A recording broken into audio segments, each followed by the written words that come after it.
We're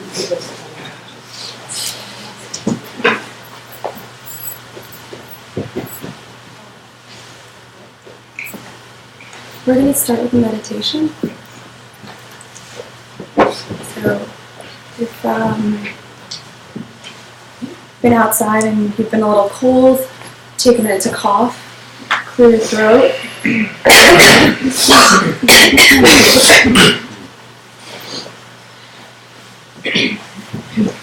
Make sure you're comfortable, your spine is straight, and take a deep breath.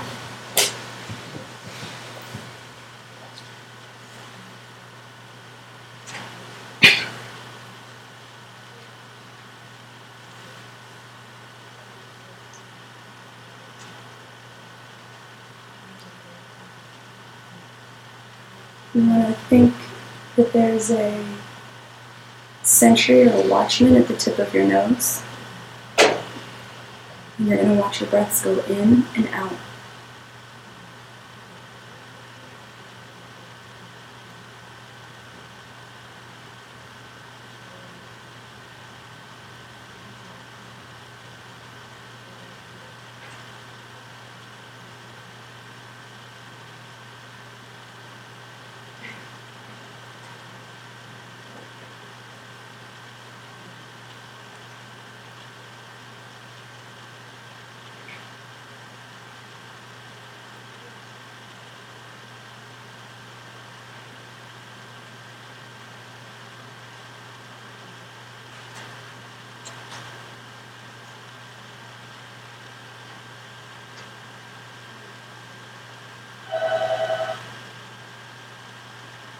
You're going to picture a sun-filled room.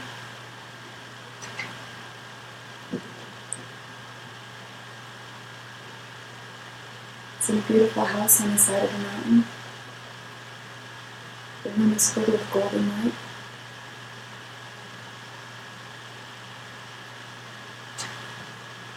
There's light streaming, afternoon light streaming in the windows.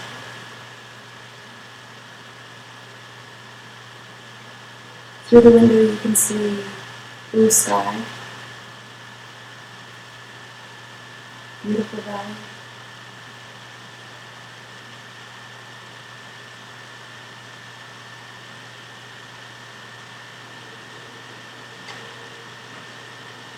Person that you consider your teacher,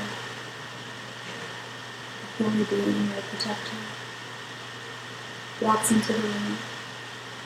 I'm going to sit across from you.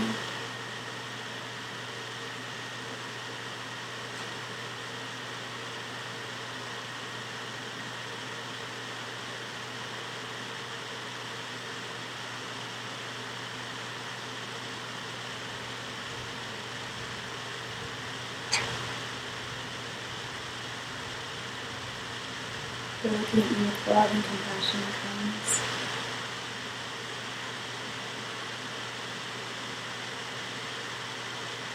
And focus on your face.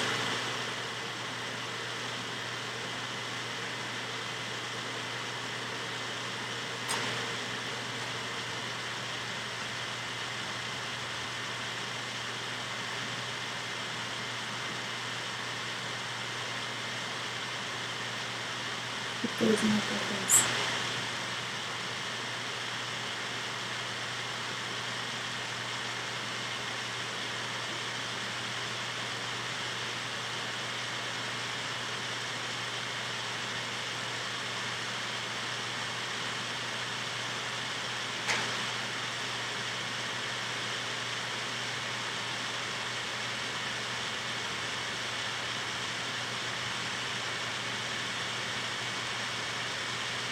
And back to your face, keep looking at me.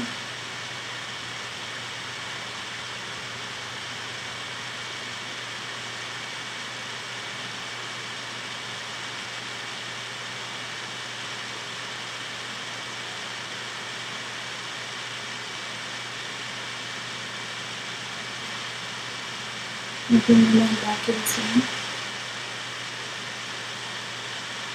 And back to your body. And slowly breathe.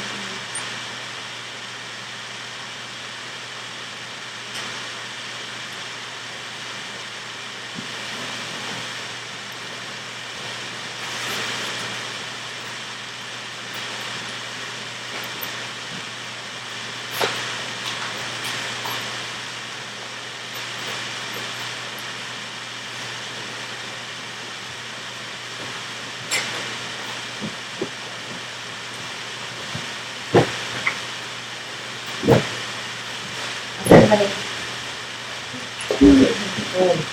Yeah. I could feel that was such a short meditation that everybody wanted to meditate longer, especially after being out in the world. So, my name is Suzanne, and this is Danielle. And so tonight we're going to do the conditions for meditation, and I'm going to go ahead and start just a short review about what we did last week. Does anybody know, remember what book we're studying? The Reassuring Thrust and the Power of Your Hand. Awesome. That's great. Yeah, and why do we want to study this book?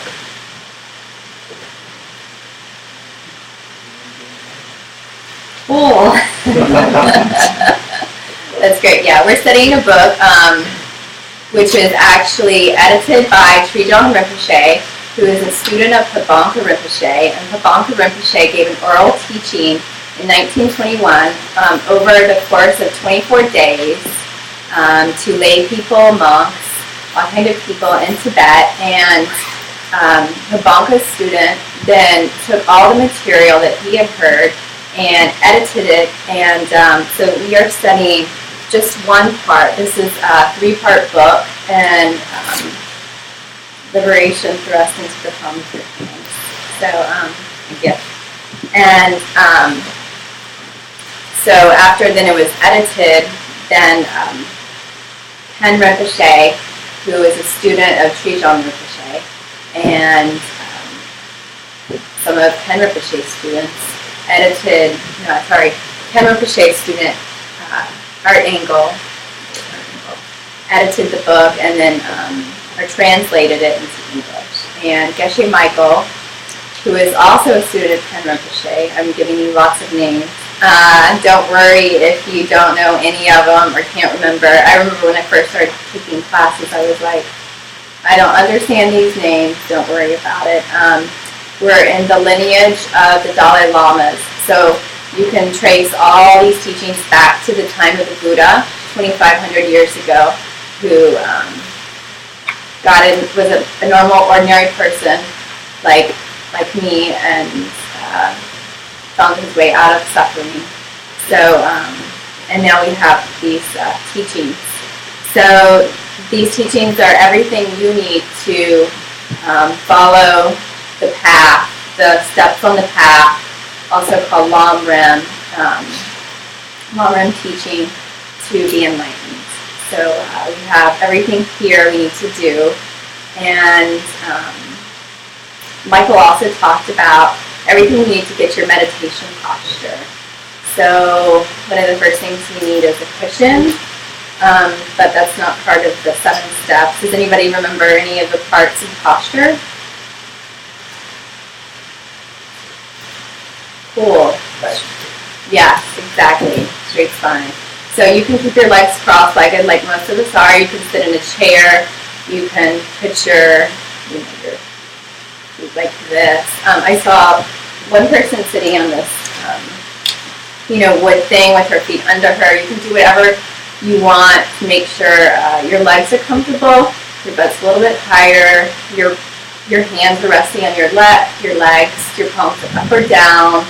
Your back straight, your shoulders are relaxed, the chin is neutral, your tongue is resting in your mouth with the tip of your tongue against your top teeth palate, and your eyes can be either slightly open, gazing down, or closed. So Michael went over the posture, and then we also talked about, last week, about the preliminaries. And the preliminary meditation is usually done before your regular meditation to prepare your mind. And so you can gather some merits for your practice. And does anyone know the steps of the preliminaries? Yeah. Sure. Yeah. Sure. Yeah. Making an offering, yep. Definitely something. More practical.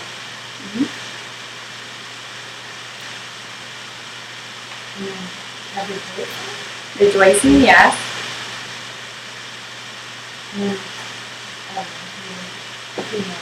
Okay, great. So first you would bring an image of a holy being you have to your mind, visualizing them in front of you, bowing, showing some sign of respect, and making offerings, whatever you like. Then you would make a confession of something that you did that was negative. Then you would rejoice in something you did or something someone else did. Then you would ask them to stay with you and also dedicate your practice so you can achieve your goal. So those are all the preliminaries. I highly suggest that if you want a real in-depth teaching or meditation on the preliminaries, come to Venerable Prinsak's teaching meditation on Friday nights here at the Three Jewels. He's an amazing teacher and always does like a really long, intensive part on the preliminaries. Okay, so that's the review. We're going to go ahead and continue to tonight's class. So tonight we're talking about the conditions for meditation. Real quick, can anybody think of something they might need? Number one. Quiet, yeah. Michael? Cool, yeah, quiet. Good. Okay, so the first condition for meditation, if you're not looking at the board, find a conducive place to meditate. So, what does conducive place to meditate mean? There are 5 parts to that. First, it should be a place where things you can acquire things easily. For example, if I decide to go, I'm going to go off, on this really long retreat or whatever, and I don't have anything I need for the retreat. Well, that's not really smart. So you want to be in a place where you can acquire things. If you're in a retreat, have a caretaker. Make sure all your needs are met, where you can get things, food has been acquired honestly, where you're not harming beings to get things you need. So that would be the first part of the conducive place. The second part of the conducive place is a place where holy beings have meditated. So you could think of some place like the Three Jewels or any monastery, any place, the church, any place which is holy for you. A place where, for example, you're not going to want to go into the middle of a war zone and think you're going to have a successful meditation practice. Also, I've heard if there are negative, evil spirits. Luckily, I haven't encountered any of that, but I know that when you're trying to do virtuous activities, you will have obstacles that will that you'll start to encounter. Okay. Number 3, you don't want to be in a place that has harsh environmental conditions or negative environmental conditions. For example, the place should be not too hot, not too cold, clean water, clean grounds, etc. So some place where you don't have rats running rampant. I don't know. In New York, I've had mice problems, and that is a disturbance. You have to think of these things, particularly in New York, if you're going to have a good meditation practice. One time I lived in an apartment that had a wall, and I was like, as soon as I started hearing these conditions, I was like, okay, I need to move into a place where I have my own room. So you have to start, if you're going to have a serious meditation practice, really start. These are really practical things that you need to get your meditation going. Number 4, you want to have what they call heavy friends. That means people who are hardcore. people who are really interested in the same kind of things you are, who are interested in coming to a meditation class on Wednesday night, who are interested in returning to a meditation on Wednesday night, people who want to go to yoga class. You know, you start to have these friends you meet at Dharma classes, and you start meditating with them, but then also there might be part of your life that, you know, you might have friends that still want to go out, so you start to like hang around the people that you want to associate with and build your life around. One thing that Geshe Michael said, they said, I think the fifth Dalai Lama said, the person should be like your shadow, and it was mistranslated for a long time, meaning when you should meditate alone, but what it means is the person should be like your shadow, following you to the refrigerator or following you wherever you go. So the person should be like-minded like you are. And so it's good to meditate with people. The last part of the Caduceus place is you've gathered all your materials that you need. For example, we're studying this blue book here. So you can buy the book in the bookstore. So you want to gather all the materials you need. Also, all the teachings can be found on acipphx.org. Tonight we're reviewing session 1 and session 2. I really recommend you listen to the audio. Geshe Michael does like an amazing job of teaching everything that I'm trying to teach tonight. So I would suggest, if you have time, just download it onto your iPod or whatever, your phone, and listen on the subway. But also, you know, if you're going to get your meditation practice going, you would get other things you need, trainings, teachings, empowerments, etc. So those are all the things for conducive place. Number 2, you want to make sure that you reduce your needs, that you're not wanting like 5 pairs of, I don't know, Chanel shoes, or that you kind of like start to focus more on not acquiring things you don't need. Like instead of running out to go shopping, you're coming to meditate. So that one's pretty self-explanatory. And I'm going to go ahead and turn it over to Danielle, who's going to talk about the rest of the conditions.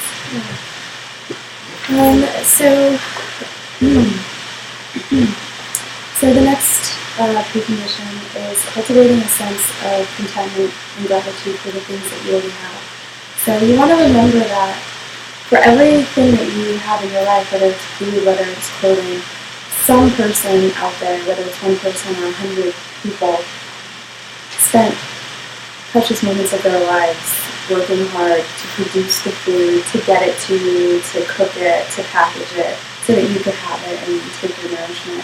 So even if it's a Happy Meal and it's not something fancy, you just want to appreciate it. You want to have gratitude for the fact that people are spending time to give you all the comforts that you have.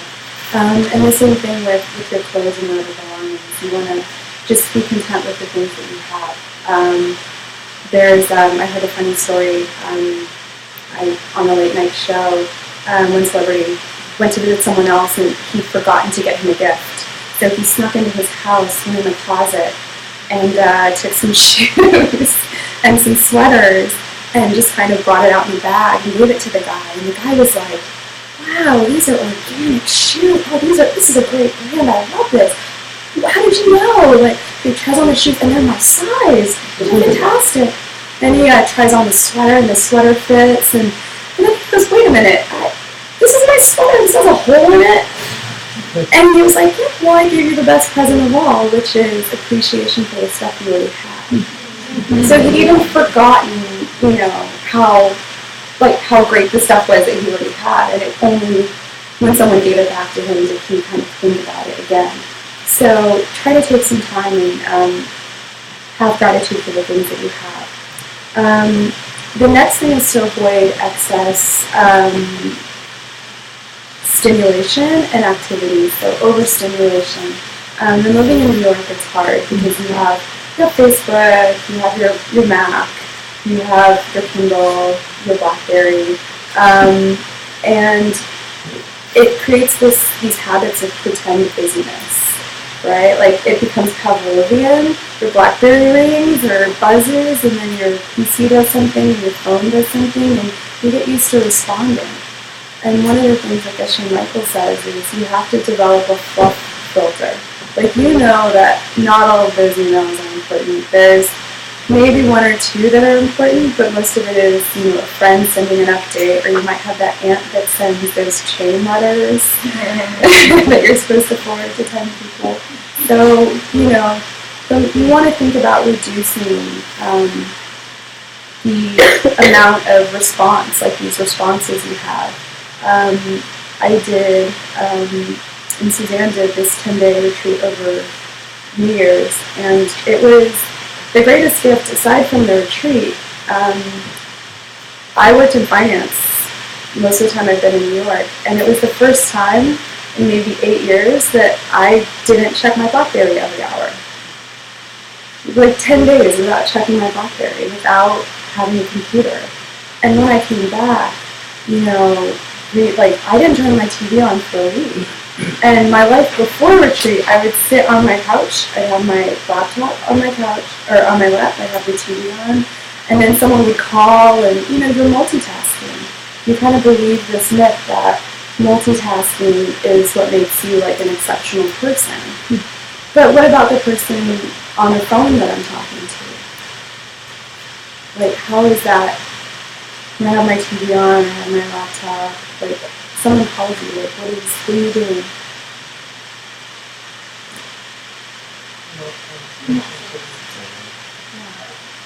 You're not really respecting them, right? Like, you're that by not focusing on someone, you're making them and their time unimportant. So it's like just a small way, a small thing you can do to get back. So now when someone calls me, I just close my laptop. I have it open, I close it. So think of the things that you're doing that are creating these responses, and try to just cut down on some of the overstimulation. You need to sit down on your yoga mat or on your meditation cushion, will be much more clear. The next thing is focusing on living a good and ethical life. So this one is pretty straightforward. It always seems that way at first, but you want to just remember that being an ethical person is kind of the basis for any good spiritual practice. And if you cut off the old lady driving somewhere, when you sit down on your mat, you're going to be thinking about the nasty thing you said to someone at work, or some website you shouldn't have been going to, or Perez Hilton, or whatever. Just, you're going to be thinking about all of those things that maybe aren't so nice. And one of the things that Geshe Michael says that I think is really important, he says that people think that becoming a holy person or a saint or a Buddha is through doing these big things, like saving lots of people and building schools and monasteries. And he says it's not. It's by doing the little things every day. It's like the accumulation of small kindnesses. So just all of you, the fact that you came in here and you took off your shoes and you hung up your coat and you respected this space, you respected the cathedrals and the community here. So it's like something really small, but it's small things like that, and accumulating those small kindnesses, giving someone a cup of tea, giving the guy on the corner 10 cents, opening the door for someone. All of those things accumulate, and that becomes like the content of where you're going and who you're becoming. So living an ethical life. And if you haven't heard of it, there is something called the 6 Times a Day book. And I think we might cover that, I think, in one of the later classes, like class 4. But if you go online, I think there's probably on the aciphoenix.org, you can look up the book, and it'll walk you through. And it's just keeping track a few times a day of what your thoughts are and the small things you've done, whether they're good or bad. And it just helps to clear your mind. And when you sit down, you can list 3-4 things. I did nice things today, small things. And that really helps to clear your mind when you're meditating. the last thing is giving up random thoughts and desires. So one of the stories that Geshe Michael told us was had another kind of Geshe in the past, Geshe Ben Gundia, I believe. And he was living in a city, and there was some trouble that had come up. And everyone was, it was like Independence Day. Everyone's like bundling up, taking all their stuff, trying to leave. And he picked up his bowl, he picked up his shawl, and he started walking. That's it. He left. And so you want to think about not being attached to all your stuff. Like, cut down in terms of thinking and desiring about things that you want or things that you need. And focus just on the things that are essential to you and essential to your practice. It's really interesting. I used to go on a lot of vacations to like kind of exotic places. I'd go to like Greece and France, like Kenya. And when I'd come back, people would always be so amazed. They're like, well, how do you go to these places? Like, how do you have the money? And I was like, it's not that expensive to go. But at the same time, if you come to my apartment, I don't have a flat screen TV. I think I inherited my TV from another roommate several years ago. I don't have more than maybe 10 DVDs. I don't buy a lot of CDs. I don't have any Xboxes or Game Boys and it's fine to have them. But just, I'm not part of a cycle of certain types of consumption. And so the money that maybe other people spend towards that, I've spent towards other things.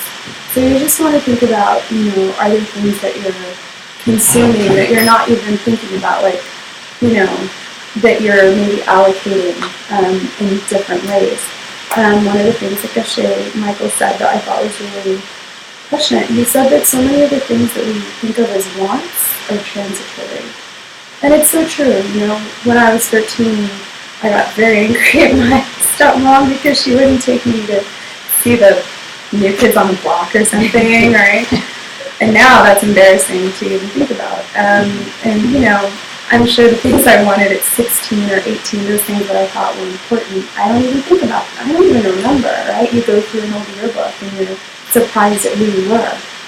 And so what you want to remember is that the stuff that you think about is things that you want or that feel necessary. They leave. 5 years from now, you're not going to remember them.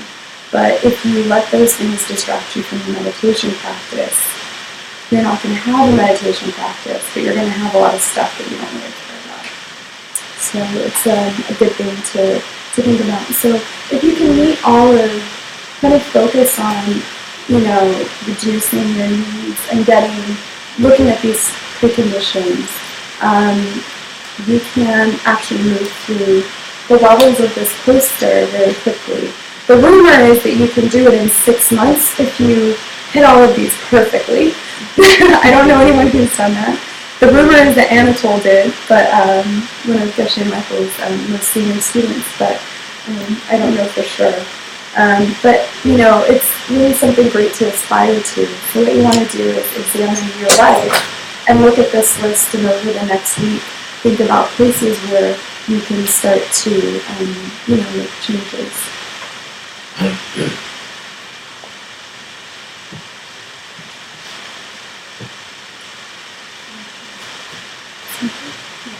Yeah. Okay, so before we go take a break, does anybody have any questions about what we've covered so far? Yes? Well, I had a question about number 6 about giving up random thoughts and attachments to things. I think it's a lot easier said than done. So, other than just reminding ourselves to do it, is there is there a suggestion about how we could do that? Or is it just kind of reminding yourself every single day? Well, I think I'll answer it and then Daniel can answer it. I think the book's a good way.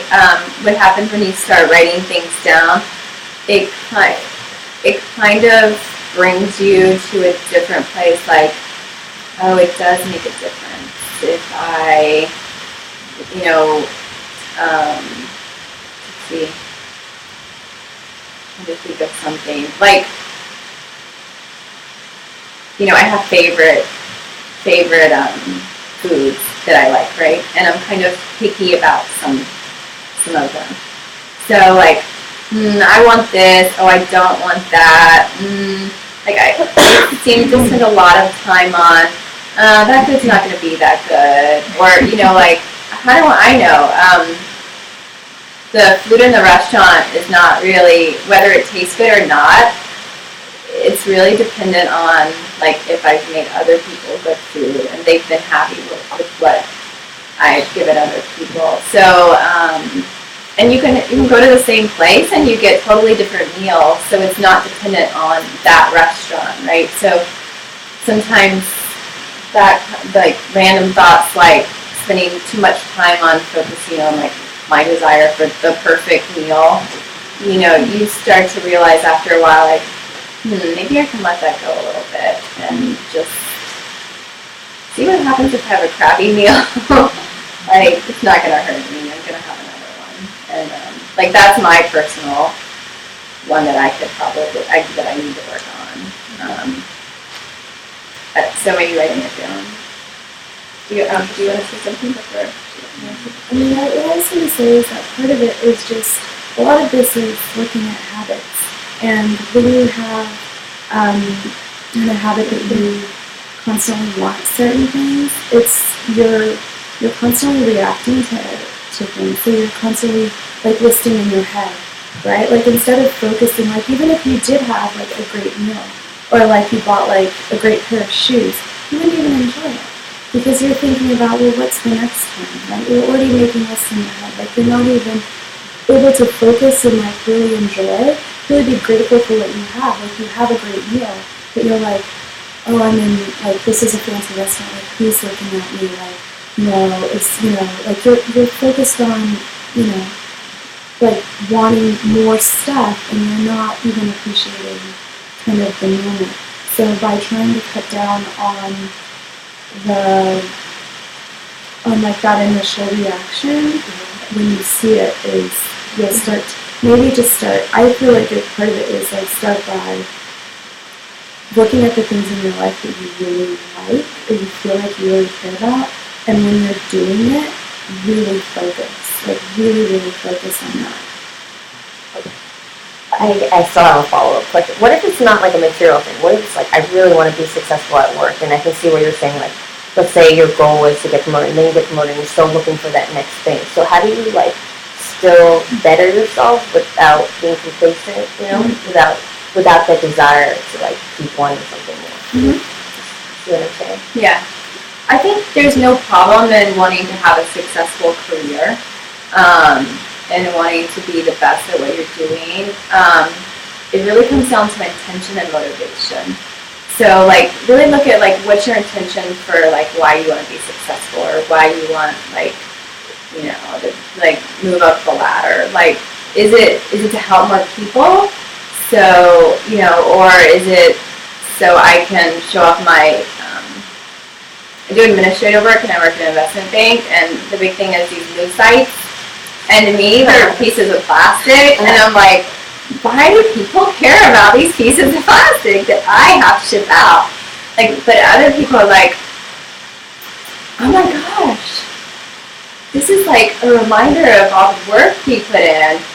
And I'm like, in my mind, I'm like, okay, but it's just a piece of plastic, but it really means something to somebody else. Like, this is a symbol of everything I've done and all the like hard work and whatever. I think that like it really comes down to motivation. There's no, are loose sites good or loose sites bad? No. I see them as a waste. I'm like, why doesn't the bank give money to a charity?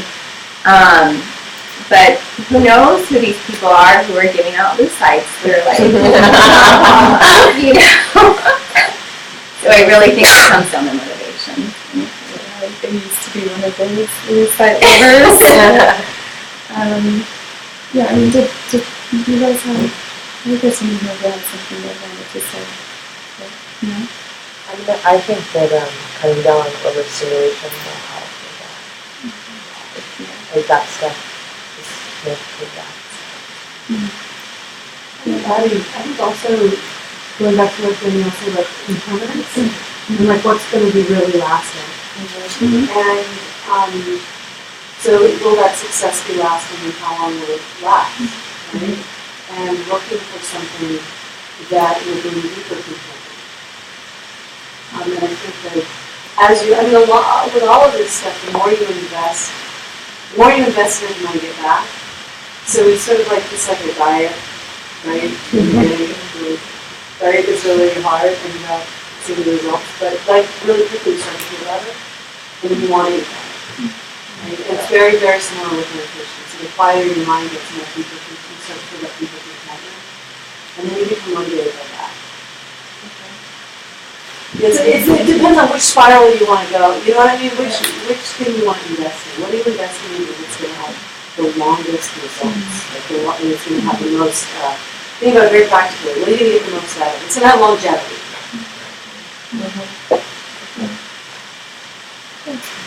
I mean, what about feelings that I read about having guilt? Like, not because you've done something bad, but because, you're in a position where people talk to you a lot, and you're so thankful for, but like that you feel guilty because you can't, you're not in a position to give back. I mean, how do you deal with emotions like that? I mean, those are a bit overwhelming, and that's really through your materials or something like that, but they use relationships, which is more important.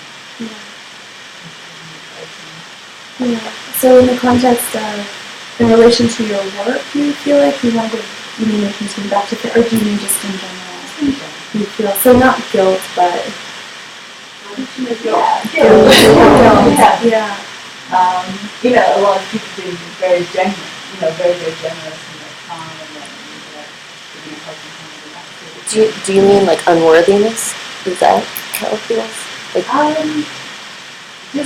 That feeling of not being able to reciprocate. Switch to gratitude. See if you can slide your guilt to gratitude. Yeah, I mean, there is a lot of gratitude. But keep it in gratitude. Keep it in gratitude. Don't let, guilt doesn't go anywhere. So, and gratitude is really generative. And again, it's about investment, like what kind of emotions you're investing in. So, you can always do this with your mind. It's like, am I investing in negative thoughts or am I investing in positive thoughts? Right? So guilt is a kind of negative thought that's a dead end. But gratitude is a really beautiful thought that's generative. And will give you more energy to be able to see see your own capacity. Yeah, Just let it slide over. And one of the things that you find if you kind of stay with this, and the book helps, because that definitely, I would say, definitely helped me. But if you spend time, like Chelsea's saying, focusing on gratitude, actually being grateful, like literally sitting down for 10 minutes and just thinking of all the things that people have done that are nice for you and being grateful that that was able to happen for you. And then you think of all the people that don't have that. Right? You think of the people that don't have that. But what you want to do is be grateful, like thank all those people that have helped you and think like, how lucky I am. How lucky I am. And then you wish for opportunities to provide what you can for others, but within your capacity. And what you do is you can find small ways, like even if it's like $1 a day, I'm going to do X for someone, or, it doesn't have to be big things. If you think about the people that have helped you, probably the things that they want aren't expensive or big or flashy. It's probably like just some really small thing. I sent my dad a CD, like a 30-year-old CD of like his favorite musician from when he was in his 20s. And even though I've gotten him much like fancier gifts, this is the gift that he called me. He was like, his CD was in my car all the time. And you see, find something that really speaks to that person's heart, and find that thing that would matter to them. And don't think about, trying to repay like the full measure of the kindness. Try to repay what would really speak to that person's heart. And just what you'll find is if you focus on that, it'll change how you feel when you're focusing on the gratitude. Because when you think about the unhappiness, you're meditating on it. You're meditating on those things that make you feel unhappy or, you're meditating on it. So if you're able to switch, I would just say test it out. Just try it for a week and see how it is. Sit down for 10 minutes and just list all That's how I the, start my day, is like, yeah, thankful for the persistence. yeah, How do I do that? yeah. It's beautiful. I was gonna just, sometimes when I experience an emotion in meditation or before, I find that it becomes a disturbance once I almost allow that experience to be a destination, like I feel guilty or I can't focus, I'm distracted, or whatever it is, even if I'm overly happy, it's like I adhere to the emotion and I can't move from it, and it becomes something I realize is a distraction. So it's not just like an attachment to a happy, something I would associate with maybe a negative feeling. It's even the good stuff that becomes attachment. So it's like really letting go, practicing letting go of whatever is I'm experiencing at the moment. That's why the writing down sometimes helps, because it's trying not to identify. Yeah. Like giving up random thoughts and attachment to things. It's also the attachment to how you react. Exactly. Yeah. I find also it's useful because I'm always trying to save everybody. I'm always trying to save everybody, and I always feel like I can't do enough. No matter what, I always feel like, there's something more I could have done or something. And so what I find is help too is I'm not good at practicing it, but you give what you're able, and then you wish that you could do more. Just wish that you could. Maybe.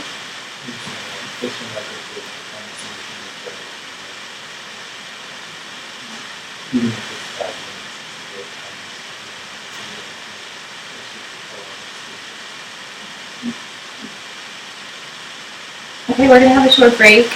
Long? Yeah, well, you know what?